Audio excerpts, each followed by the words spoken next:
नमस्कार फ्रेंड्स, मैं पूनम गुप्ता स्वागत करती हूँ आपका अपने यूट्यूब चैनल पूनम के गीत संगीत में। बहुत ही प्यारा सा लोकगीत मैं प्रस्तुत करने जा रही हूँ। कैसा लगेगा आप कमेंट में हमें जरूर बताइएगा। कुटवाए टरिया सहरिया के देख देख, कुटवाए टरिया सहरिया के देख देख, ना लागे जेरा हमारे बा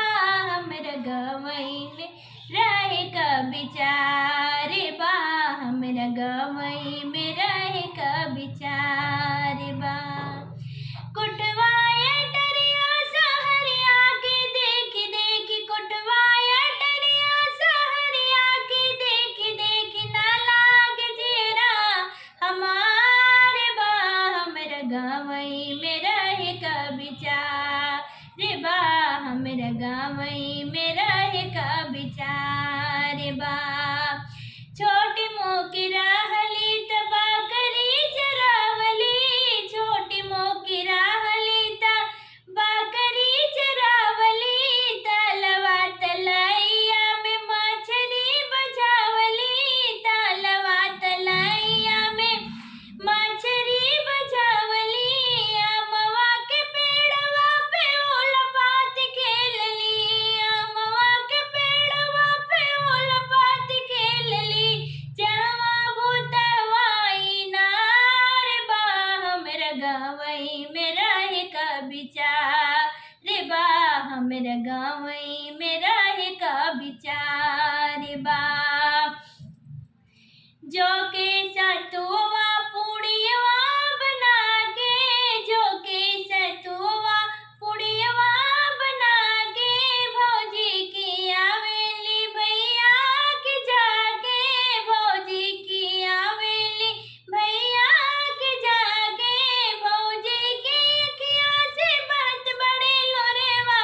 भौजी के अखियाँ से बहत बड़े लोरेवा, लोरेवा में यसवन के धार बा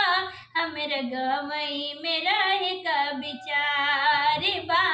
हमरा गवई में रहे का बिचारे बा। जाते को जाता के भेद ना जनाला, जाते को जाता के